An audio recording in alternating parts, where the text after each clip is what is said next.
Саламатсыздар ма, құрметті студенттер? Мен Анвар Исмаилов атындағы кәсіптік колледжінің мұғалімі Абдихалилова Хабиба.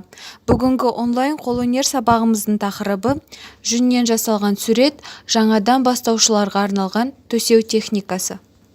Сабағымыздың мақсаты жұмыста әртүрлі әдістерді қолдана отырып жүннен суреттер жасауды үйрену, өз дағдыларын жетілдіру. Сабағымыздың міндеті жүннен жасалған сурет техникасымен танысу, сондай-ақ колористика бойынша түрлі түсті реңктерді араластыру және пайдалану бойынша білім алу. Жүнмен төсеу бұл арнайы қолөнер техникасы. Оның барысында матадан немесе киізден, көлемді ойыншықтардан, панельдерден, сәндік элементтерден, киім-кешектерден немесе аксессуарлардан жүн жасау үшін өрнек жасалады. Жүннің екі әдісі бар: дымқыл және құрғақ әдіс. Шығармашылықтың бұл керемет көрінісі зергерлік бұйымдарды жасауды, көлемді фигураларды модельдеуді, жүн бөліктерінен панельдер жасауды үйренудің тамаша мүмкіндігі.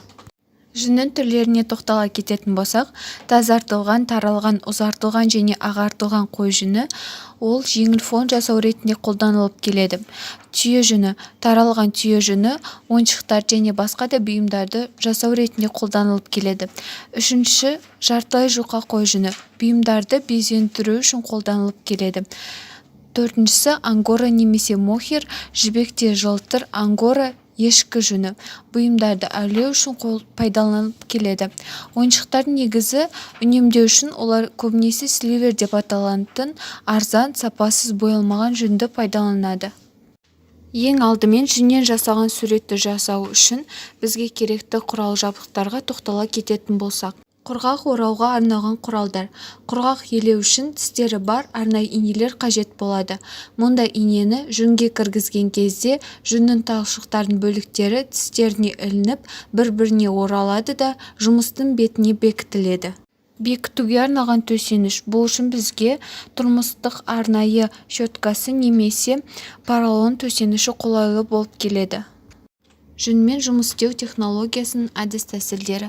Бірінші әдісіміз бұл жүн талшықтарын созып бөлу арқылы жұмыстың бетіне түсіру. Екінші әдіс төсеу техникасы деп аталынады, фонды жұмыстың бетіне түсіру болып келеді. Үшінші әдіс бұралау әдісі.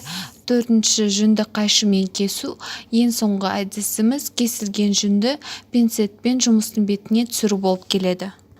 Бізге керекті құрал-жабдықтар: поролон, қайшы, арнайы ине, түрлі түсті жүндер және фетр матасы. Ең алдымен суреттің дизайнын, эскизін әзірлеп болған соң, оны фетр матасына түсіреміз.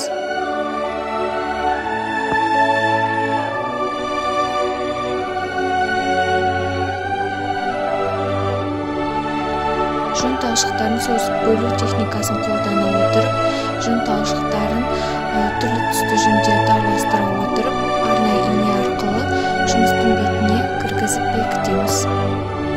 Және де бұл әдіс қолдың шеберлігін, көздің дамуын, шығармашылық қабілетін дамытуды, ерікті зейінді қалыптастыруға ықпал етеді. Және де студенттердің көңіл-күйін көтеруді, әлемді танып білуге қызығушылығын арттыруға көмектеседі.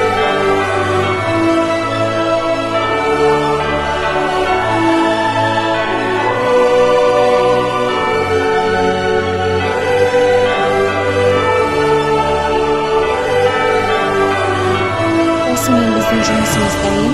Назарларыңызға рахмет.